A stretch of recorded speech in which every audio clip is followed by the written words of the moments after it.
for 30 years. She was known only as the Little Martyr of the A10, a name given to her by the French media, a haunting label for a little girl found discarded by the side of a busy highway near Blois. To the police, she was simply an unknown child, but she had a real name, Inass. And this is the story of how, after decades of silence, the world finally learned it, bringing us one step closer to justice. Our story begins in August 1987. A highway worker made a horrifying discovery in a ditch along the A10 motorway. Wrapped in a blanket was the body of a young girl.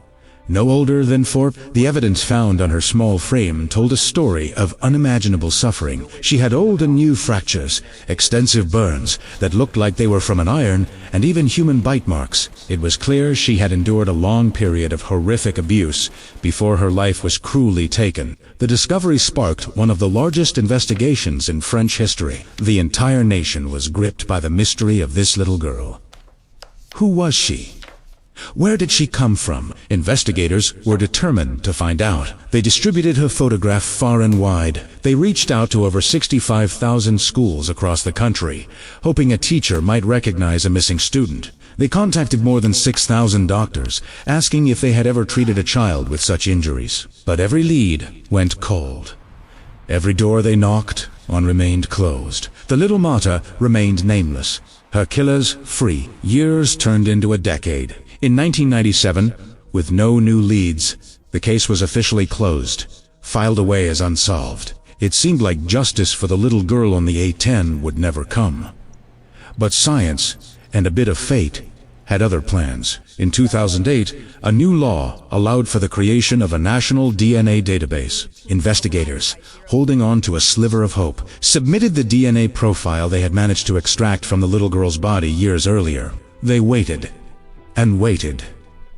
But still, no matches. The silence continued. The breakthrough, when it finally came, was almost accidental. It happened nearly 30 years after Inass was found. In 2016, a young man was arrested for an unrelated violent offense. As a standard procedure, his DNA was taken and run through the national database. And then, a hit, not for the crime he was arrested for, but for something much, much older. Suddenly, a case that had been cold for decades was blazing hot. With this one genetic link, the fog of anonymity began to lift. Police now knew the little girl had at least one sibling. Working backward, they painstakingly reconstructed the family tree. They soon identified the parents, Ahmed and Halima Touloub.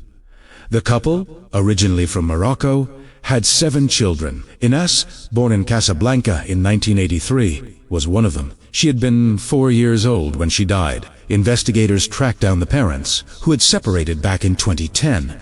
When questioned, a dark and disturbing picture of their family life emerged. They immediately began to blame each other for what happened to Inass. The mother claimed Ahmad was a violent man who had abused both her and the children. Ahmed, the father, pointed the finger straight back at Halima, accusing her of being the one who beat Inass to death. According to the father's account, one night, Halima was trying to potty train Inass and became enraged, beating her violently. He claimed he woke up the next morning to find his daughter's lifeless body. Panicked, he said they wrapped her in a blanket, drove through the night, and left her in the ditch along the A10, a place they chose at random. The mother denied this, sticking to her story that the father was the abuser, but other children in the family later came forward, corroborating parts of the father's story and describing a history of violence at the hands of their mother. The truth was tangled in years of secrets and lies. Finally, in June 2018, both Ahmad and Halima Touloub